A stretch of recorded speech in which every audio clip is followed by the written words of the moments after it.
Predstavljamo vam Anando Džotija, ki je svoje življenje posvetil meditaciji, spoznavanju skrivnosti življenja in samopreseganju lastnih pomanjkljivosti, ki jih ima vsak človek.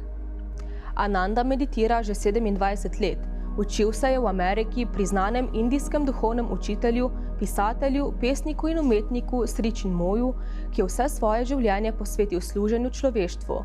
Napisal je več kot 1500 knjig, skomponiral več kot 15.000 pesmi in narisal na tisoče abstraktnih slik, ki niso nič drugega kot manifestacija notranje luči. Ananda je šel kot najstnik skozi težka obdobja anksioznih težav, paničnih napadov ter hudih somatskih migrenskih glavobolov. Kljub hudim težavam in bolečinam ni nikoli obiskal zdravnika, kar tudi ne svetuje drugim, enostavno je čutil, da so njegove težave duhovnega izvora in da jih je treba rešiti na duhovni način.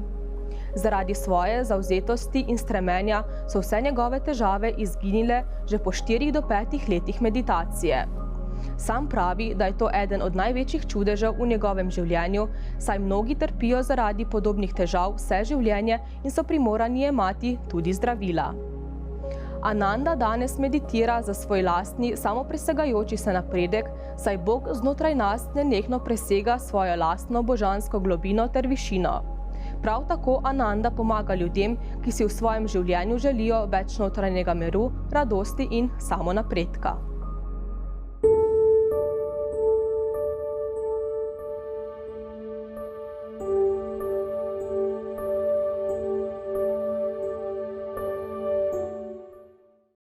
Dober večer, dragi gledalci.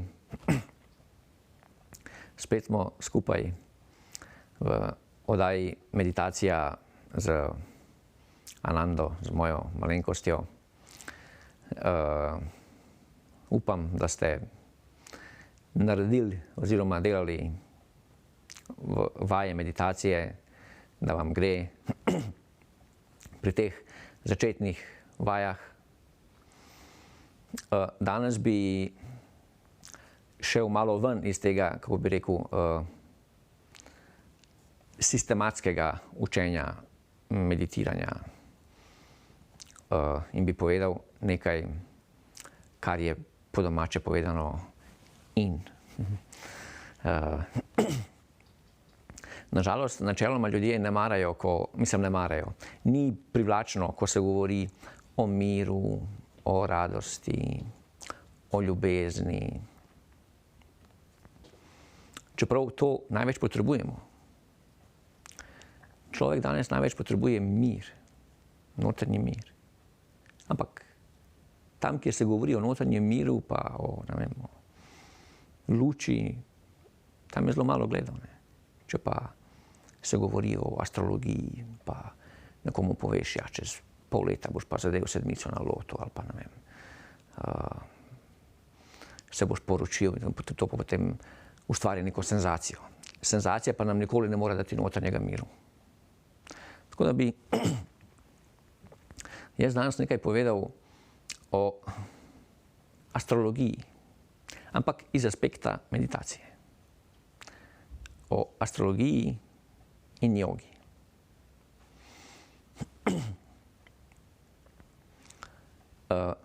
Kaj je astrologija? Astrologija je znanost. Veda o zvezdah in planetih. Astrologija, obstaja več astrologij, več vrst astrologij. Samo odsvetoval bi vam,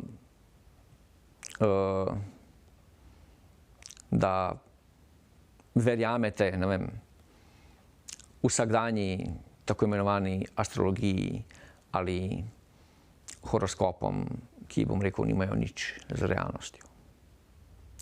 Pa tudi sama astrologija nima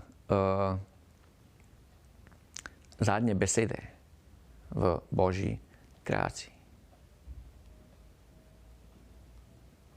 Če človek živi navadno življenje, absolutno navadno, fizično, materialno življenje, če mu ni do duhovnosti, če ne živi, bom rekel, duhovno, življenje, če živi absolutno navadno življenje, potem je astrologija ali usoda nemilostna. Vse, kar je zapisano, se bo zgodilo v življenju te osebe. Že ko pridemo na svet, duša, predno pride v telo, v meditaciji verjamemo v reinkarnacijo, nosi s seboj karmo, usodo. In ta karma, ta usoda potem spremlja človeka vso življenje.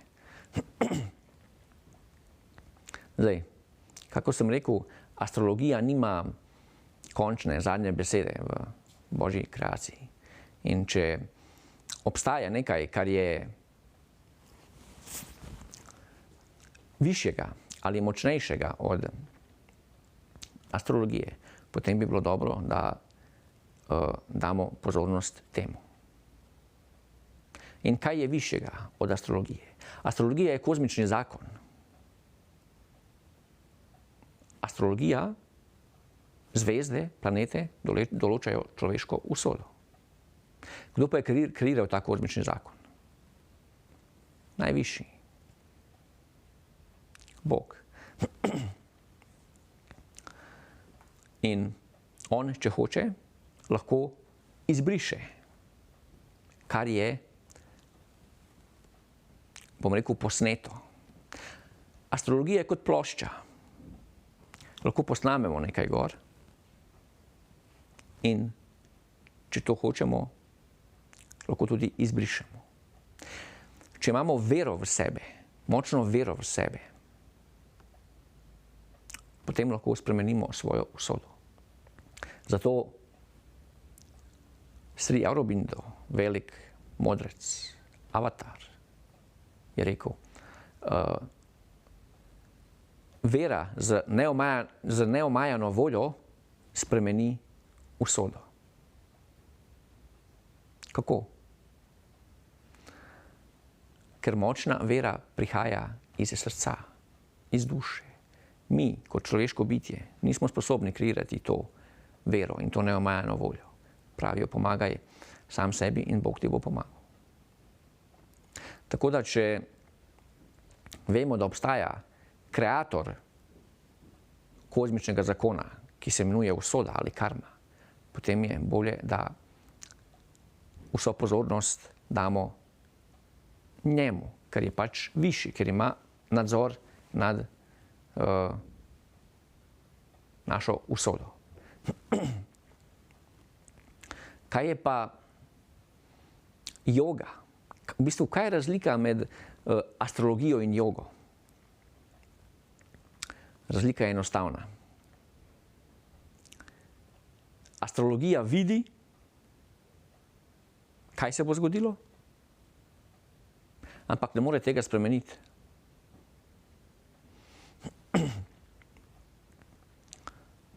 Joga pa tudi vidi še bolj jasno, kakor astrologija. Ampak lahko to spremeni. In zato je dobro dati več pozornosti jogi, ker ne samo, da bomo vedeli, ampak lahko tudi spremenimo našo usodo. Ne včasih, ampak dostikrat sploh ni dobro, da vemo, kaj nas čaka. Ker načeloma nismo toliko močni, da bi lahko mirno sprejeli svojo usodo.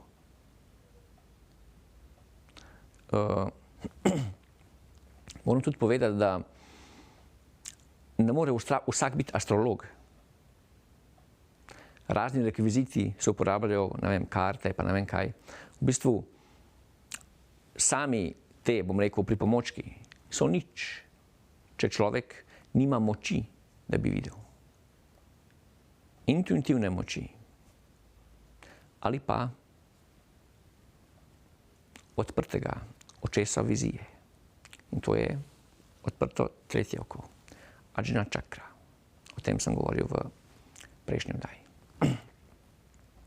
Če ima človek odprto tretje oko, ne rabi nobenih pripomočkov, zlahka vidi preteklost svojo, preteklost drugih, najdaljšo preteklost, sedanjost in najdaljšo bodočnost. Tako da vam ne svetujem, da preveč pozornosti dajete astrologiji, ker v velikih primerih ni točna, pa tudi če je točna, vas bo vznemirila, lahko. Kot drugo pa astrologija oziroma prerokbe, pa tudi če je, bom rekel, prerok zelo visokega kalibra, če res vidi, ni nujno, da se bo to uresničilo. Ker ko človek enkrat vstopi v višje, globlje življenje duhovnosti, potem astrologija skoraj da nad njim nima vpliva, ker v njegovem življenju prihaja skoraj vse direktno od višje sile, od Boga. Če svoje življenje predamo višji sili, predanost, let thy will be done, naj bo volja tvoja, kakor je rekel Jezus, potem astrologija, usoda, karma skoraj da nimajo vpliva na nas.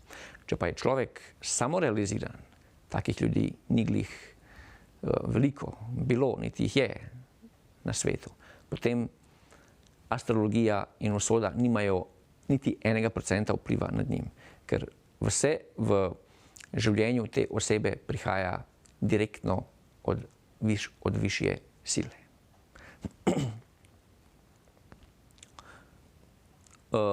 Pri nas je znan, oziroma pri nas pač ta sistem, ko bi rekel, astrologije prihaja iz Indije, imenuje se Jyotish. In kakor vidim, največ ljudje pač uporabljajo ta sistem. Sama beseda Jyotish pomeni astrologija. Ampak tudi ta sistem, če človek nima notranje sposobnosti, je, bom rekel, 10 do 15% točen. Najbolj, kako bi rekel, močen astrološki najbolj močna astrologija je skoraj da ni več. Niti tu, pa niti ne na vzhodu, odkud prihaja, iz Indije. In to je astrološki sistem, ki se imenuje Bhrigu. B-H-R-I-G-U, Bhrigu. Zelo močen sistem, skoraj da ne potrebujete nobenih sposobnosti, so take velike knjige. Samo pridete k astrologu, vas pogleda, poveste datum rojstva.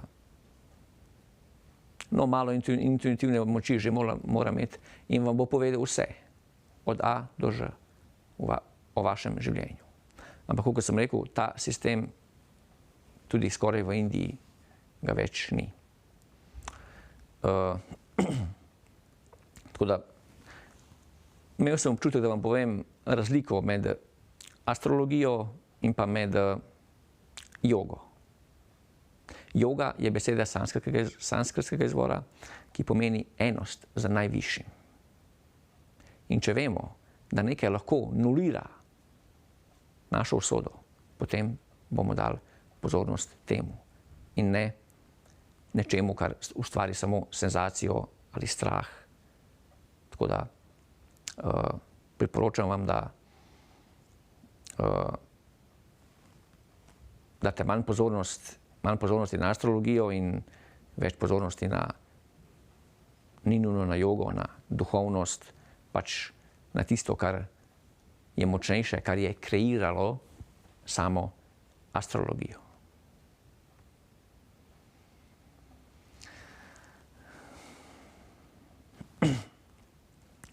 Pa bi za konec naredili vajo meditacije. Se pravi, delali smo, mislim, da 3 vaje ali 2. Ena vaja je vaja dihanja. Druga vaja je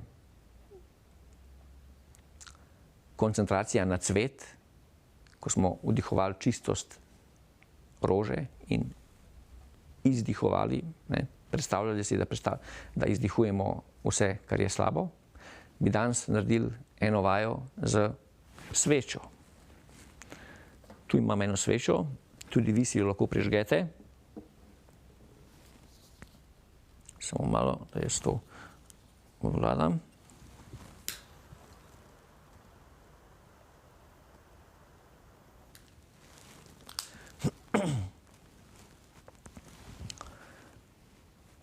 Plamen sveče simbolizira čistost.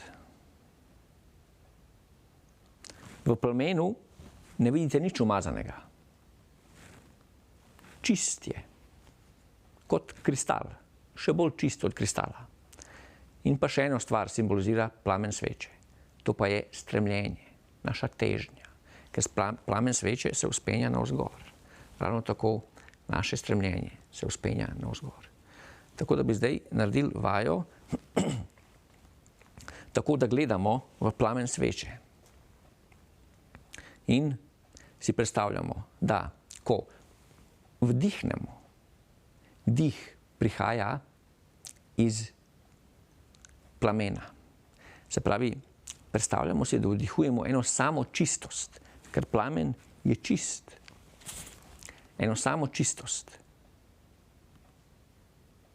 Ko pa izdihnemo, si pa predstavljamo, da izdihujemo vse, kar je slabo v nas. Frustracijo, depresijo, slabe misli. In si predstavljamo, da bo sveča sežgala enkrat zavedno vse te slabe lastnosti. Se pravi, vdih, predstavljamo si, da vdih prihaja od sveče, predstavljamo si, da vdihujemo čistost in pri izdihu si predstavljamo, da izdihujemo vse slabo, vse, kar nas muči in da to eventualno zgori tam enkrat zavedno in da nimamo več težav. To vajo lahko delate doma 10 minut za svečo. Mi bomo tu naredili zdaj 2-3 minute, tako da seveda hrbtenica zravnana, to, kar je pomembno. No, pa dajmo, to vajo lahko delate v tišini, lahko pa tudi ob glasbi, ampak mi bomo danes ob glasbi. No. Pa dajmo 2-3 minutke.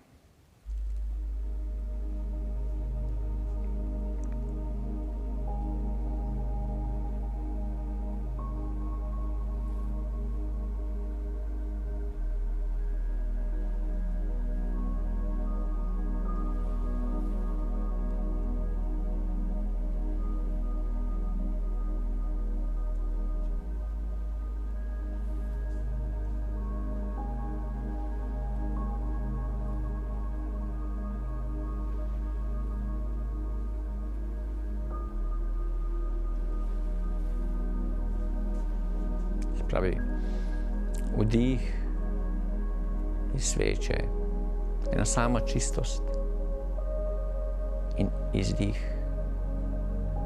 jeza, strah, dvom, obup, nesigurnost.